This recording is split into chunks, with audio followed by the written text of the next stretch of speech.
আমরা আগরতলা থেকে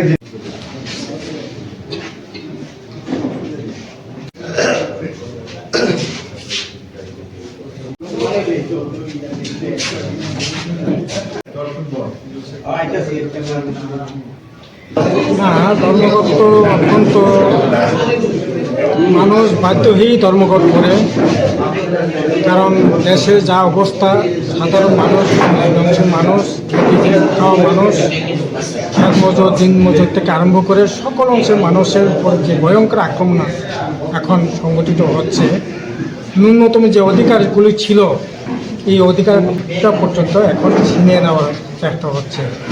আমাদের দেশের স্বাধীনতার পর থেকে প্রায় 29টার মতো বিভিন্ন যে শ্রমিকদের যে অধিকারগুলি ছিল, সেই চা শ্রমিকদের অধিকার, খেত মজুরদের অধিকার, শ্রমজীবী মানুষের অধিকার, কলকারখানাতে মানুষের যে শ্রমজীবী মানুষের অধিকার, প্রত্যেকটা অধিকারের উপর এইরকম 29টা অধিকার ইতিমধ্যে সংস্কারের কারণে মানুষের যে অধিকার সংরক্ষণ করছে।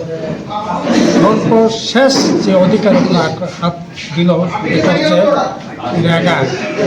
আমাদের দেশে শতকরা শ্রমজীবী অংশের মানুষ 70% 65% হচ্ছে কৃষিজীবী শ্রমজীবী অংশের মানুষ। যে অধিকার তার রেগার মাধ্যমে ন্যূনতম অধিকারগুলো ভোগ করতেন, এই অধিকারগুলো প্রতিটা ভিত্তিক বাজেট করে তাদের মজুরির ব্যবস্থা ছিল।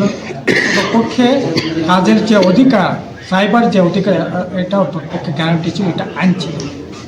এখন জি রামজির নামে যে অধিকার দেওয়া হয়েছে, এটা হচ্ছে বাজেটের উপর নির্ভর করে তার কাজের অধিকার হবে। আমার বাজেটে যদি অর্থ থাকে, টাকা থাকে, তখন আপনি কাজ পাবেন। কাজ পাওয়ার অধিকার পর্যন্ত যেটা ছিল এটা পর্যন্ত ছিনিয়ে নেওয়া হয়েছে। এই করে সমস্ত শ্রমজীবী অংশের মানুষের যে অধিকার, এটা একটা একটা করে ছিনিয়ে নেওয়ার চেষ্টা হচ্ছে। তাই আসলে মানুষের শেষ যে অস্ত্র, এটা হচ্ছে ধর্মঘট। এছাড়া মানুষ বাঁচবার কোনো রাস্তা নেই। শেষ অস্ত্রটুকু ব্যবহার করে মানুষ তার অধিকার বজায় রাখবার চেষ্টা করছে, যে অধিকারকে ছিনিয়ে নেওয়া যেটা চেষ্টা চলছে, এটাকে আটকাবার জন্য লড়াই চলছে। এই লড়াই দেশের সাধারণ মানুষের লড়াই, শ্রমজীবী অংশের মানুষ। এই লড়াইকে বাদ দিয়ে দেশের উন্নতি কোনোদিনই সম্ভব না।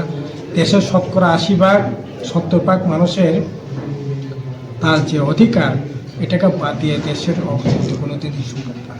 তার জন্য এই ধর্মঘট অত্যন্ত জরুরি। এই সময়টার মধ্যে শ্রমজীবী অংশের মানুষ, কৃষিজীবী অংশের মানুষ বেঁচে থাকতে গেলে পরে এই অধিকারটাকেই হাতিয়ার করে বেঁচে থাকতে হবে।